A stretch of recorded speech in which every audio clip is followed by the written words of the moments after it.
Ok, nói do bột tê nữa. Cái tùm nhóm bột tê và cũng chỉ lo cũng ta tổ ủa đó chỉ nó là cá vậy. Chỉ lấy những cá hầu lấy những cá ủa lạp lấy những cá dạng cầu vậy. Bây giờ nhớ đâu phải bóc kéo nó nữa. Hầu tới trường lo nó phải tấn bóc kéo hả. Bây thân luôn thì nó chỉ mua giò hà rong chỉ bóng bột tê gì đó. Chụp bỏ đua luôn sai video đi nó không tiếc.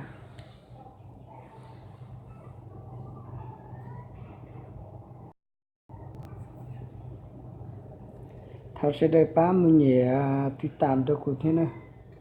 Và tận đây nó chẳng được cho chia hạt giống chia non đầu cho sẽ bỏ thế cho đây bây giờ lùa thằng nhà nó bây chỉ bảo chia hạt giống ba mươi nhẹ thì tạm được cụ thế thì cho nên thì bỏ thế.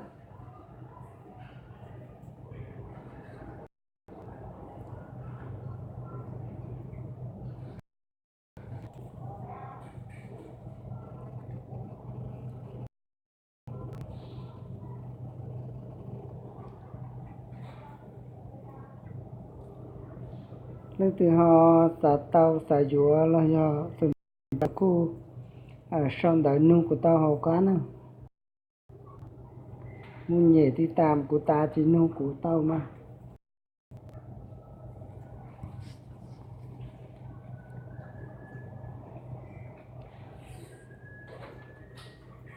Xong đợi của họ cá còn mà đi tên đi là những tờ gian rồi ạ. Tại chỉ muốn nhẹ thì tạm để nung số là những tế dạng rồi.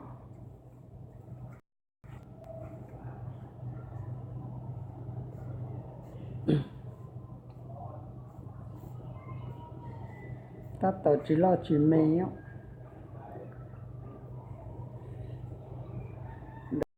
Ta tao và chỉ cá mới chỉ tới đây và đa nên cho non thầm bọn chứ của to hầu hầu ít cho của rất chua cá thế mà cá hình.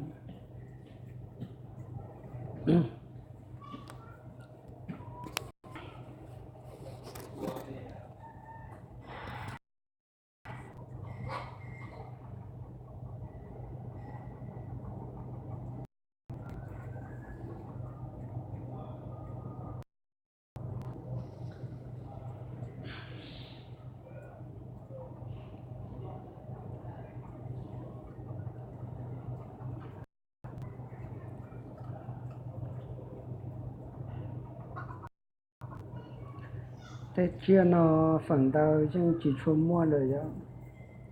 Tại mua là từ chú rồi sẽ đừng tua. Bây giờ là thằng nhà nó cần đợi là thứ gì nhưng chỉ muốn cho hai rong thì chỉ bỏ.